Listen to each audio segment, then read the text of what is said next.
Hey, we're here in Carlton Place with my good buddy Vic Tesolin. How you doing, man? The Minimalist Woodworker, Yeah, as here we everyone are. knows him. Let's what do we have going on here? Let's do a little shop tour. Yeah, okay. I mean, it's not a big shop. It should only take a couple minutes. No, it won't take long. Yeah, so this shop is a much larger shop than what I'm used to, right? I went from 170 square feet to this, which is close to 500. And before that, I was down to 40 square feet. So, you know, I've been in some pretty small situations, and believe me, when you're built like this, small situations can get a little hairy. I hear you. So I got a little area here where I do sometimes design work or whatever. It's kind of poorly lit. I got to think of a better situation for that. But This is yeah, different. yeah, We're- that is we're- different. We're used to seeing this and some of this stuff, but that's Right. new. Yeah, I really like vinyl. I like how it sounds. I'm not an audiophile. I don't, you know, You don't go, want to have any part with the audio file. Yeah, I mean, have you ever been on an audiophile forum? You think woodworking forums are bad? Yeah. You should check out an audio. Woodworking forms are civilized. That's right, in comparison, Yeah. yeah. So, but what I like most is the process of listening to vinyl. Yeah. You pull a record out, you check it, you put it on, you clean it, you drop the needle. Like it's a process, and for me, it's very similar to setting up a hand plane or whatever. And it allows me to think in 20-minute increments.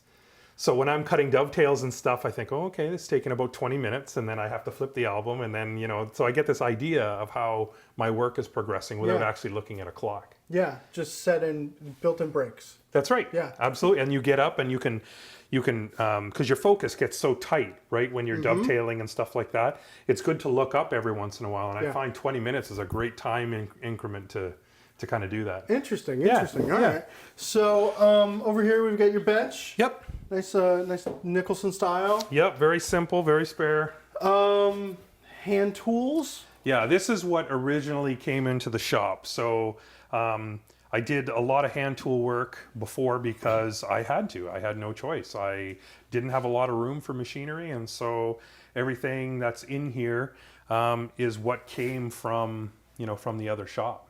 Yeah. Now, moving from a 400 or 40 square foot shop to a Yeah. 100 and now into 500, did you feel the need to? Was it overwhelming? It was overwhelming because you move what stuff you have, and you were kind of like, you know, you weren't cramped, but you were pretty darn close, and then you move it into a space, and it's like there's a bolt. You know, you could swing a cat in here and not worry about hitting anything. You know, so that's a Canadianism. I don't know. Do you guys say that? Swing a cat? Not on video. Oh, well, there you go. Welcome to Canada. But yeah, so when you realize that, you know, oh my goodness, I have so much more space that I can utilize, you know, then I start thinking, oh, is it time to bring in some apprentices? Ah, the apprentices. The apprentices. All right. Yeah, So you're all about the segues. yeah. That's right. It's not bad, eh? Yeah. So you've got your apprentices. This is your corner. Yep. For your help. Yep. Yeah. So, I mean, a bandsaw, I think, you know, is probably one of the first power tools, stationary power tools anybody should get because it's so versatile. You know, you can rip with it. I even cross-cut with it because I do a lot of the trimming work at the bench with a plane. If you get a little bit of a ragged surface from cross-cutting on here, doesn't really matter. Yeah. And I mean, let's be honest, there's absolutely zero joy to dimensioning boards by hand, right?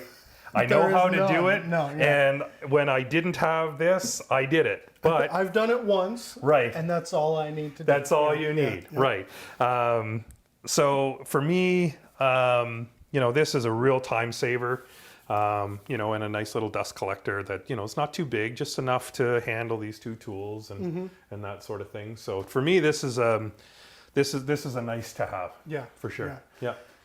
That's a little surprising when the oscillating spindle sander. Yeah, you know, I'm actually I'm slowly learning how to build a guitar. I've been working with a friend of mine who is a very talented guitar maker. And when you're working in all of those curves and stuff like that, sometimes it's really nice to be able to precisely work to a line and fair a curve nicely, especially when you're making plywood forms and stuff like that. Working with plywood, hand tools, You know, it doesn't really work that well because the tool dulls so quickly because of the adhesives in the ply. So this just allowed me to do that. I don't often use it for shaping hardwood and stuff like that, but whenever I have to do a form, bending form or anything like that, this thing comes in really handy. That's good. Yeah. Little lathe. Yeah, a little lathe. I'm certainly not a turner. I'm more of a put wood in there, pick a tool, stick it in, and see what happens. Yeah. That's why I have the face shield because I've had that, you know, wood coming off and all that other stuff. But I mean, I know enough to make pulls and small feet and things like that. But I wish I had more time to, you know, become a better turner. But I just feel, you know, turners and flat woodworkers always kind of go after each other. But I have a lot of respect for some of those turners that are out there. They're making beautiful stuff, but they don't do that by also being a flat worker. Yeah. Right. Yeah, they do that because this is what they do. There's not many people who dive deep into both. That's right. But this guy. Yeah. Really? Uh-huh. I mean, normally there'd be a table saw shaped object around here. Yeah, there would be usually. Yeah. Yeah, so I Seems don't to be missing. Yeah, I don't use a table saw, mostly because when I went to school at Rosewood, we were taught to rip with the bandsaw, and that the table saw was for plywood or for cross-cutting. Okay. And so I thought, okay, well, I still always rip at the bandsaw, right? Before it was with panel saw, but I always rip at the bandsaw still. And so I thought, well, if I'm going to be getting a tool that is for cross-cut, then why a table saw? So table saw requires a fair amount of space this way, plus you need, you know, maybe 8 feet and then 8 feet out the front. In feet and out feet. In feet, out feet. You've got this huge island of space taken up, and all I'm doing is cross-cutting boards with them. So I thought, well, if I go with this system, then I'm able to do the cross-cutting that I want to do. As well, I can do the joinery stuff as well. I can set this up so that if I need to cut shoulders for something, I can use this depth stop and dial it in, you know, points of a millimeter. Okay. Millimeter is what the rest of the world uses to measure stuff. That's okay, you guys will get there one day. Mimo?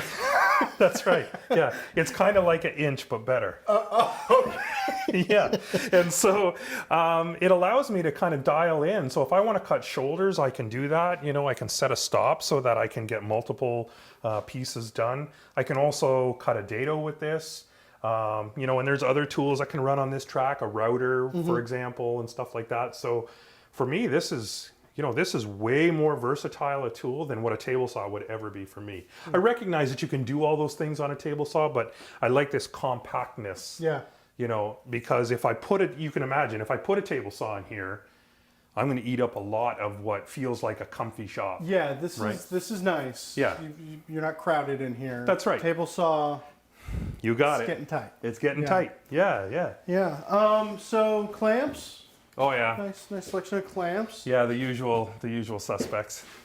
And a nice big drill press. Yeah, drill press is great. I use it a lot for doing mortises, and of course drilling holes. Well, there's that. Yeah. I mean, who does that? It excels at that. It excels at drilling holes. That's right. This is the interesting one, though. Oh, okay. Yeah, the axes. Yeah. So. I mean, I carve spoons. But you use axes a little bit differently. Well, I mean, a chair maker a lot of times would use a draw knife, right, to remove a lot of material quickly.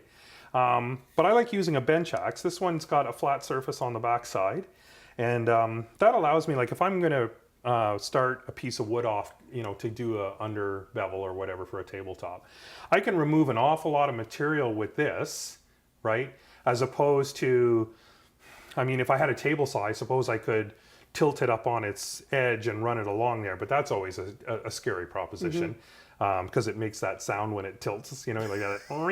Oh, that's a big burn I'm gonna have to take out. This doesn't burn. I can't get this thing going fast enough to burn. But the cool thing about this is I can do like very, very fine paring work with it, or I can remove an awful lot of material quickly. with an axe. All right. So I really enjoy doing it. I don't know if it's the kind of northern, being in Canada, close to the lumberjack thing, but I really enjoy it. You're given an axe at birth up here, right? We are, yeah. Okay. Yeah, well, born with one, actually. Oh, okay. Yeah, that's why women are so tough. Yeah, in Canada, yeah. Right on. That's right. So this is probably my favorite part of your shop. It's the best.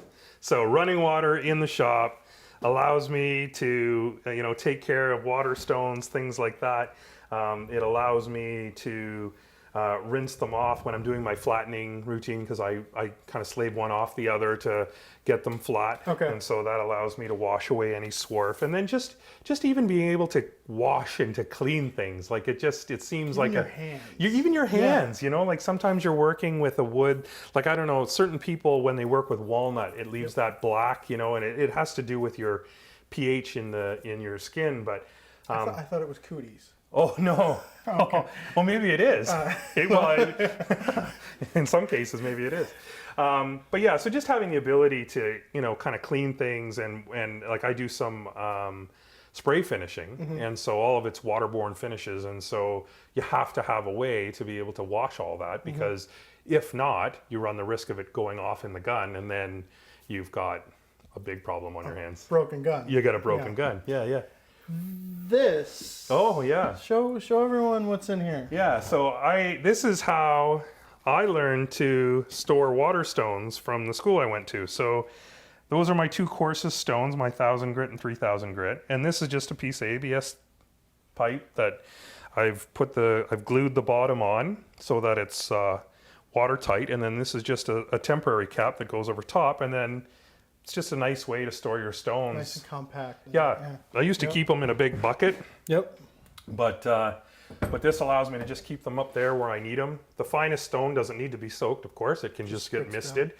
Yeah, and so it's a nice way to keep things organized. Yeah. Yeah. So some finishing supplies, and then your book collection. Yeah. I have quite a few books. You probably noticed there's a lot of T's on those books. Taunton Press. Yeah. I mean, well, that's kind of what you guys do, huh? Yeah. For me, I'm going to die not knowing a fraction of what there is to know about woodworking. So I soak up every book that I can, even if it's a subject I know about. I'm interested in, kind of learning how other people do it. So for me, this is critical. I'm not doing anything new. Okay. So someone's done it before. I remember Michael Fortune saying to me one time, Ernest Joyce, Encyclopedia of Furniture Making. He said, if you need to know how to do something, it's in that book somewhere. And he's right. I've done, I remember the first time it came into play was my first set of sliding wooden doors. And I wasn't quite sure how to orient the parts. And I went in there and there was 3 different versions. So that's a perfect little book. I'll have to check that one out. You betcha. A good woodworking book, some vinyl. Yep. Hand tools. Running water. What more do you need? Nothing. Awesome. All right. Thanks, man. Hey, glad you could be here. Yep.